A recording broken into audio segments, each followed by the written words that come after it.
Ever looked at a map and wondered why that massive chunk of land, Siberia, belongs to Russia, not China? Its neighbor to the south. The story is a long and tangled one, stretching back centuries.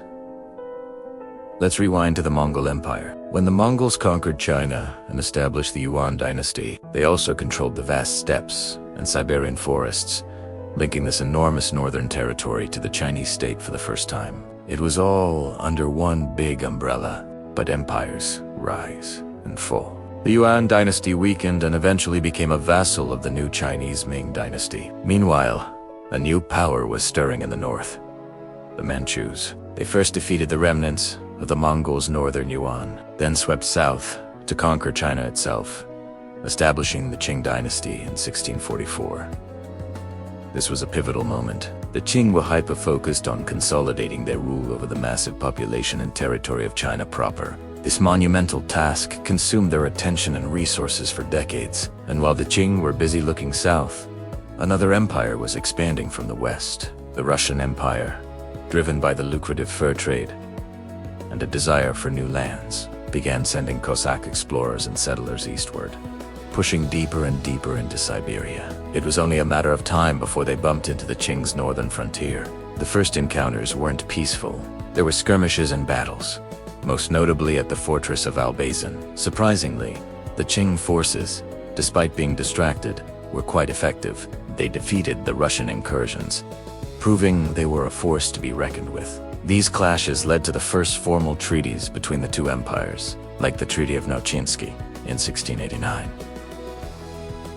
This treaty was remarkable because it was negotiated between equals. It established a clear border, mostly along the Stanovoy Mountains, and set up terms for trade. For a long time, both Russia and the Qing were pretty happy with this arrangement. Russia got access to Chinese goods, and the Qing secured their northern border, allowing them to focus on governing their vast empire. This peace and stable border lasted for over 150 years, but the balance of power was destined to shift dramatically. By the mid-19th century, the Qing dynasty was in a state of serious decline. It was struggling with internal rebellions and, crucially, was being battered by Western powers. This brings us to the Second Opium War, which started in 1856. Britain and France, seeking to force China to open its markets even further, launched a military campaign, eventually marching on Beijing itself.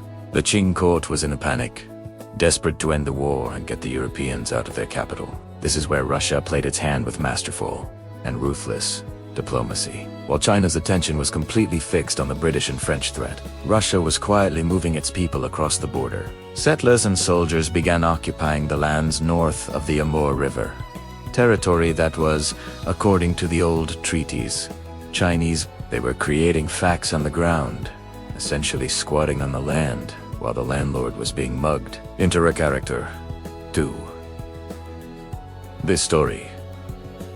A cunning Russian diplomat named Nikolai. He arrived in Beijing, presenting himself as a friend, a mediator, who could help China negotiate with the British and French. He played the good cop.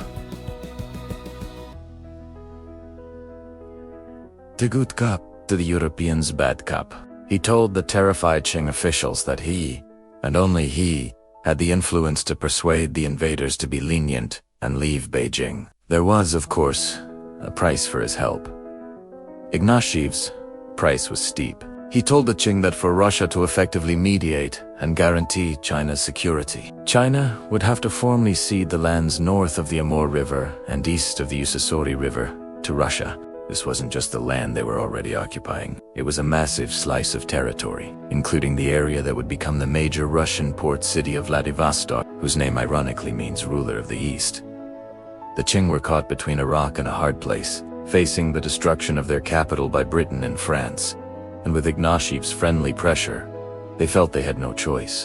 In 1858 and 1860, they signed the Treaty of Agon and the Convention of Peking. These treaties handed over more than 1 million square kilometers of land to the Russian Empire. To China, these were the ultimate unequal treaties, signed under duress, while the country was at its weakest. Russia had acquired a vast resource-rich territory without firing a single shot against China. It was a geopolitical masterstroke for Russia and a national humiliation for China. This land, once part of the Qing sphere of influence, was now permanently part of the Russian map.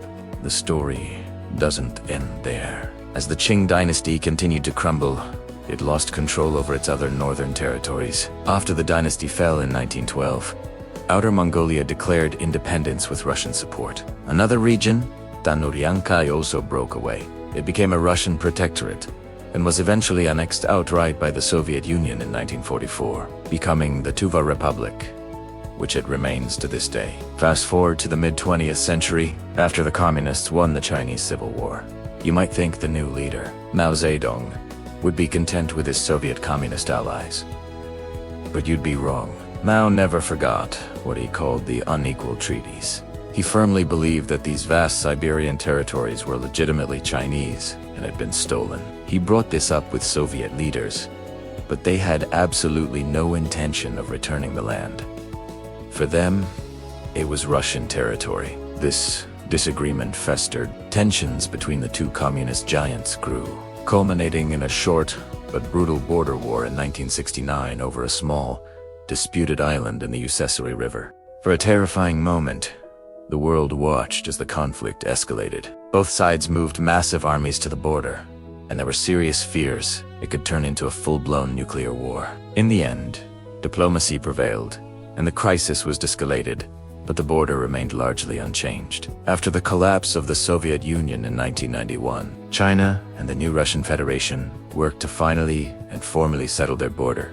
There were some minor adjustments and land swaps, but the big picture remained the same.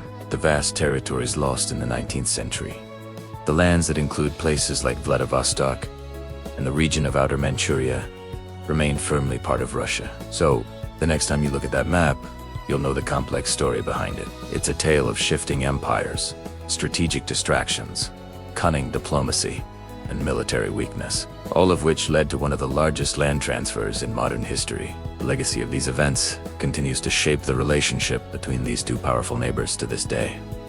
Thanks for watching. If you found this story interesting, don't forget to like, subscribe, and hit that notification bell for more deep dives into history. See you next time.